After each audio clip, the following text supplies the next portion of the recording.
Tyrion Lannister did not lose his family when he fled King's Landing. He lost it when he chose to believe that mercy would not cost him anything. He was pulled from his cell in the black of the Red Keep, iron biting his wrists, chains marking time with each step. The trial had ended without truth, without listening, without pause. His name had been spoken as if it were already a verdict. The damage settled quietly. No one intended to let him live. Meaning followed without ceremony. Survival would not come from innocence. It would come from choosing something else. Jaime came to him through the stones, breath low, voice stripped of rank. The key turned. The chains loosened. A door opened that had never opened for Tyrion before. Freedom appeared shaped like a brother's hand. Something else was taken at the same moment. If he left, he would do so without defense, without speech, without ever being heard. Meaning followed the loss. Silence could be exchanged for life. He moved through the tunnels Varys had carved into the city's bones, feet sliding on damp stone, shoulders brushing walls built to keep secrets. The passages narrowed his body and his thoughts together. Each turn erased another version of escape. Meaning followed.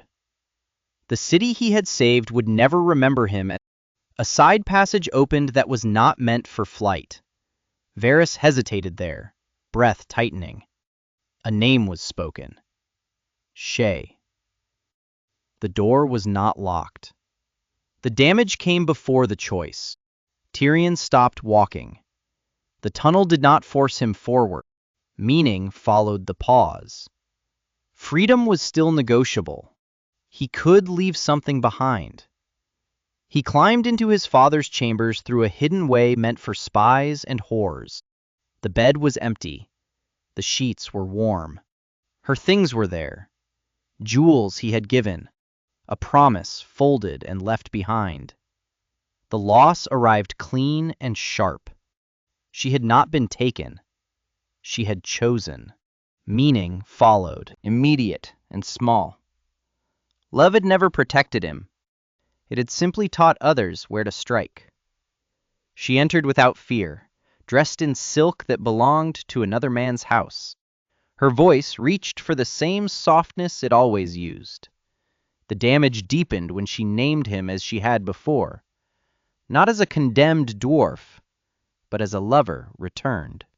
Tyrion raised the crossbow, because his hands had learned that distance was safer than closeness. Meaning followed the act, not the aim. Words had become weapons. He could no longer survive them. The string released. The sound was brief. Her body folded into the wealth that had replaced him. The room went still. Something else died with her breath. The last place he believed he could be seen without being judged. Meaning followed, heavier. Mercy, once offered, did not return. It only left him.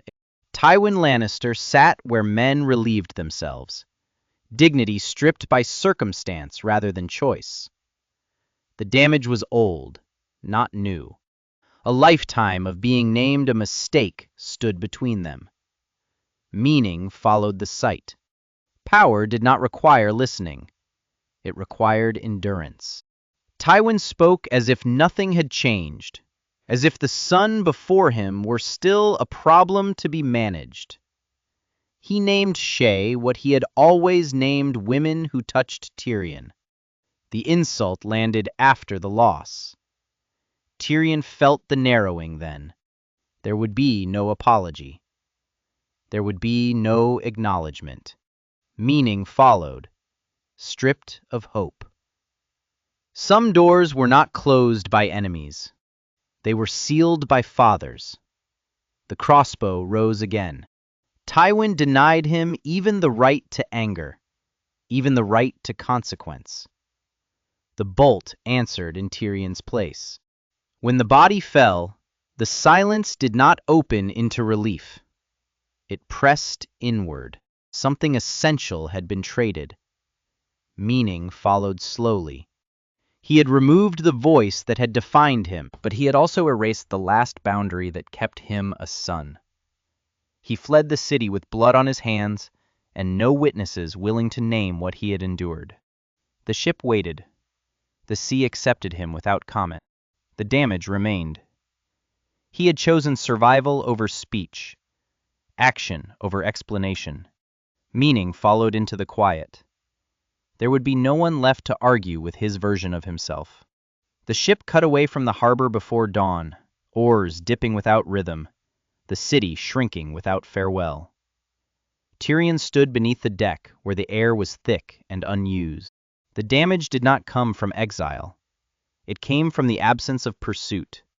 No horn sounded. No voice followed. Meaning settled there. He had been removed, not escaped. The sailors did not ask his name. They asked for coin. He paid without haggling, gold slipping from his hands like weight he no longer needed to carry. With each piece lost, something else thinned. The role he once played, son, hand, defender, had required witnesses. Meaning followed the exchange.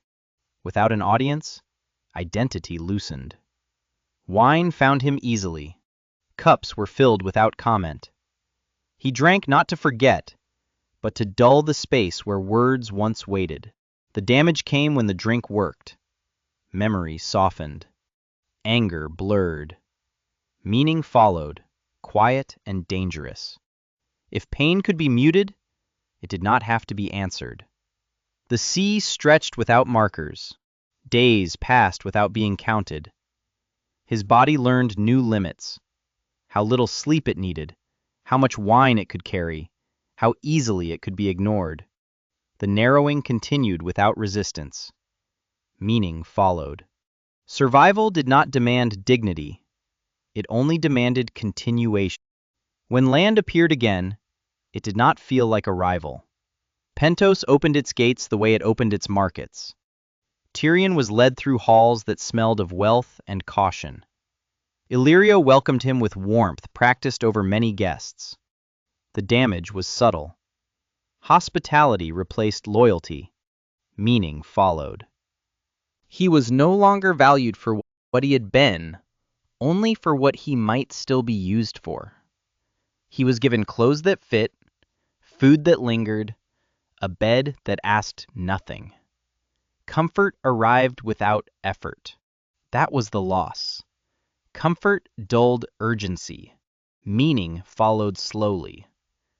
If no one accused him, he did not need to defend himself. If no one condemned him, he did not need to explain. Talk came in fragments. Names of cities, rumors of war. Tyrion listened without leaning forward. Each story passed through him without anchoring. The damage was cumulative. He stopped correcting falsehoods. Meaning followed. Truth required investment.